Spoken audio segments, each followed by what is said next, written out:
Good evening friends. యాక్చువల్గా ఈరోజు మార్కెట్లో ఇది నా ట్రెండ్ లైన్ ఉందండి. ఇక్కడ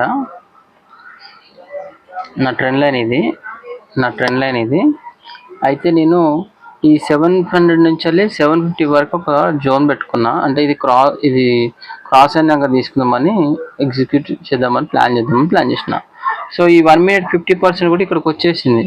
ప్యూర్గా బ్రేక్అవుట్ అయిన తర్వాత ఎంట్రీ తీసుకుందామని వెయిట్ చేసిన. ఓకే, ఓవరాల్గా ఇక్కడ బ్రేక్అవుట్ అయింది. మన 1 minute అవి కూడా బ్రేక్అవుట్ అయింది. బ్రేక్అవుట్ అయినాక ఎంట్రీ తీసేసుకున్నాం. ఓకే, చలో ఎంట్రీ తీసుకున్నాక ఇక్కడ దాకా ర్యాలీ చేసింది కదా, ఇక్కడ దాకా ఈ ఎంట్రీ నుంచి ఇక్కడ దాకా ర్యాలీ చేస్తే ఎడ్ది మనీ తీసుకుంటే అక్కడ ప్రైస్ వస్తుంది. నాకు కరెక్ట్గా నేను క్యాచ్ చేయలేకపోయాను. అంటే నాకు రాలేదు, 1000 రూపీస్ రాలేదు. 700, 800 దాకా వచ్చింది, 900.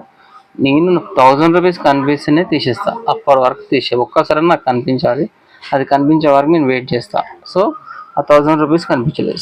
700, 800 దాకా వచ్చింది. కాకపోతే నేను తీసేది. ఓవరాల్గా ఏమైంది, నెక్స్ట్ టైం చాలా బేకార్ అయిపోయింది. స్టాప్ లాస్ హిట్ అయిపోయింది. సరే, సెకండ్ ట్రేడ్ మనం ప్లాన్ చేద్దామని చెప్పేసి మళ్ళీ సెకండ్ ట్రేడ్ కూడా ప్లాన్ చేసిన. ఈ డే హై ఎప్పుడైతే బ్రేక్అవుట్ అయిందో చూపిస్తా, ఒక్క నిమిషం.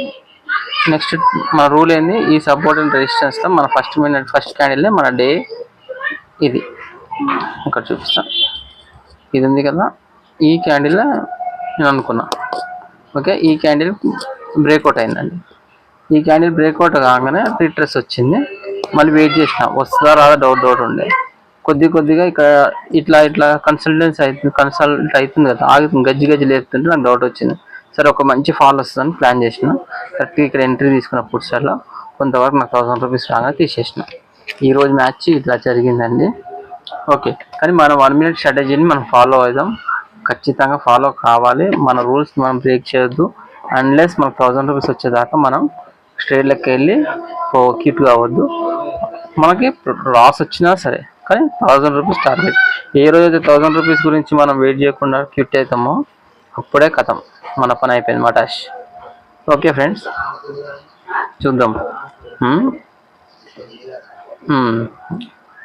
మనకి మంచి ర్యాలీ దొరికింది కానీ మనం క్యాచ్ చేయలేకపోయినాం. కానీ ఓవరాల్ ఇక్కడ అయితే బ్రేక్అవుట్ వచ్చిందని ప్లేన్ తీసుకున్నాం. Thank you friends. ఇవాళకి మ్యాచ్ ఇంతే. ట్రెండ్ లైన్స్ గీయడం నేర్చుకోండి, అప్పుడు మనకు మీకు ఈజీగా ఉంటుంది. టార్గెట్ ఎంట్రీ ఇవన్నీ టార్గెట్ ఇక్కడ దాకా వస్తాను అనుకొని ప్లాన్ చేసినా కానీ రాలేదు, బ్యాడ్ లక్. ఓకే ఫ్రెండ్స్, మనం రేపు మాట్లాడుకుందాం రేపటి మ్యాచ్ గురించి. ఓకే, మనం డే అనలైజ్ చేసుకోలేము, ఎందుకంటే మనకు అంత నాలెడ్జ్ లేదు. డే అనలైజ్ చేసుకుంటే ఒకసారి gap up gap down open అయితే కథ Fasal. Okay, thank you very much. Thank you.